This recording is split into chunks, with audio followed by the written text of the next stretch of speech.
The little car park up here is chock-a-block. Now I've come back up here to record a little bit of a walk on the Kokoda track, and at the same time do a little bit of background briefing on how the Kokoda track come to be and how it fits into the narrative of the Freedom Wall. So this is the 7th of October 2009, and we've come up to Channel 9, and I'm just filming the car park. We're going to go for a little wander down the Kokoda track, and the story starts, as it happens, by a speech delivered by Paul Keating at Port Moresby in 1992 on the 50th anniversary of the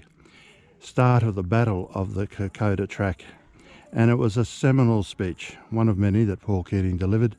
and it really did bell the cat as to the importance to the Australian history and Australian narrative of the Kokoda track, and from invasion that the Kokoda battles and Kokoda track typified. Then set off a real bucket list desire by a lot of people to walk the Kokoda track. And by 2004, that had really taken root very solidly, and a lot of people were coming up here to walk this particular track to get match fit, so to speak, to then go and tackle the actual Kokoda track. And as we come to this quite steep spot, I can understand why. So the then relatively new Lord Mayor, Campbell Newman, championed that in recognition of all the people that were coming up here and walking this particular track, that it actually be called the Kokoda track. And so for the 60th anniversary, in relation to the closing of World War II,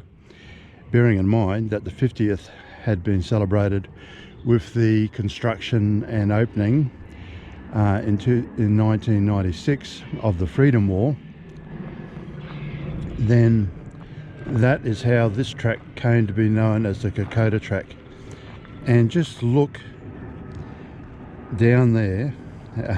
at the steepness, quite incredible. Anyway, coming back to our narrative, the year being 2002, the then Prime Minister, John Howard, opened on the Kokoda track one of the most memorable overseas war memorials in a pass with absolutely incredible panoramic views, a memorial. And that really then stoked and fired up